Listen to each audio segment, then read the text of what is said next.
Open Your Eyes by As the Raven Dreams.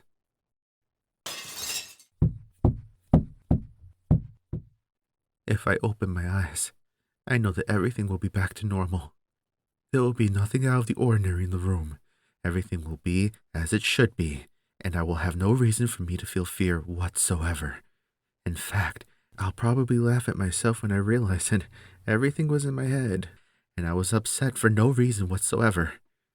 I'll pull my eyelids open, and the only thing I'll see in front of me is an empty space filled with the darkness of the night and some furniture.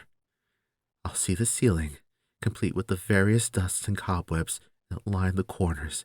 Then I'll see the ceiling fan spinning slowly on its lowest setting. If I look over, I'll simply see my wife sleeping comfortably. Perhaps I'll see my cat on the windowsill looking out at the night and a few car lights as they reflect off the glass pane. But I know there'll be nothing else, right? There'll only be the normal motions of the night and nothing else.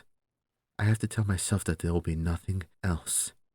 In fact, that crashing noise that I thought I heard a few minutes ago, it was simply in my mind, nothing more than a byproduct of an overactive imagination and eating spicy foods too late in the evening.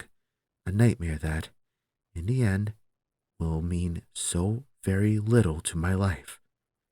I may remember in the morning for a few minutes, and maybe it'll cause a bit of anxiety, but I'll laugh it off, and it'll turn out to be irrelevant in the long run. The same goes for the stepping sounds I thought I heard. Those heavy thuds that seemed to echo throughout the hallway immediately after the crashing noise. They were nothing at all. They may have sounded like they were coming from the feet of a very large and hungry creature, but it was just my brain making things up as it went along.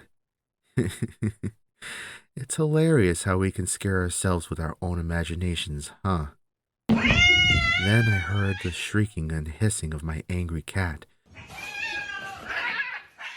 I would think he was most likely just being the guardian of the house that he pretends to be. There must have been something outside the sliding glass window that angered him. He's always been one to jump at shadows. More likely, there was another cat, a feral one that likes to roam the neighborhood, that had walked up to the back porch and caught his eye. He felt the need to make as much aggressive sound as his tiny frame would allow.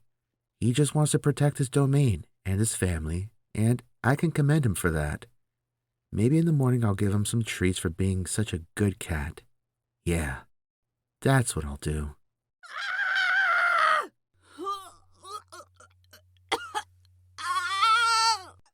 The scream that my wife let out a few moments ago was certainly nothing more than her waking up from one of her night terrors.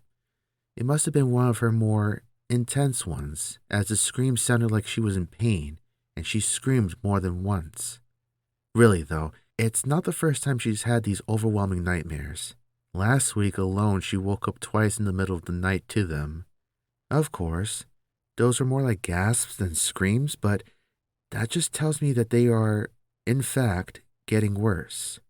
I've informed her that she needs to see her doctor and get a sleep aid, something to help her calm her mind through the night, but she still hasn't made the appointment.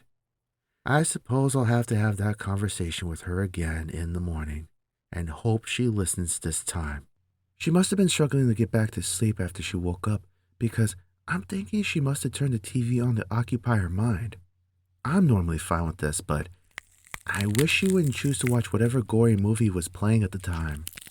And I need to talk to her about what volume is acceptable when others are trying to sleep. That bone-crunching sound, followed by the sound of tearing flesh and entrails, was incredibly disturbing. And I can't imagine paying such close attention to something that violent in the middle of the night would help with your night terrors. In fact, I would think it would do the opposite. Just another conversation we'll have to have. There must also be something wrong with the heater. It seems like it kicked on, but it's much too warm in here for that. Maybe the thermostat is broken again. Maybe it needs a new battery or something. On top of that, the blower motor appears to be failing as the air is coming out in strange rhythmic bursts instead of a constant stream. The fact that it almost feels like the warm breath of some sort of large creature would be concerning, If I didn't have a logical explanation, I would say that I also need to clean out the ducts and vents. It almost smells like a mouse may have nestled up and died somewhere in the system. The scent is incredibly unpleasant, but again, there's a reasonable explanation for it, and it'll have to wait until morning. I really don't think I should get out of bed right now and start fixing various problems in the house.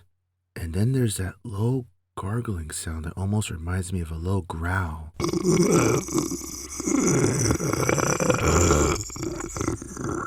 I guess that I really need to be better about the upkeep of our house. That has to be a pipe that's struggling to push water, or something simple like that. Sure, the sound is usually not so deep and not so loud. It almost sounds like it's right next to my face, but that's not possible. It has to be that the pipe is in really bad condition. That's all. Yeah, that's all. And that slight damp feeling on my face? The pipe must be leaking into the ceiling. That's really not good. I suppose I should really be concerned about the state of things if the drip is coming down from the ceiling and dripping onto my face.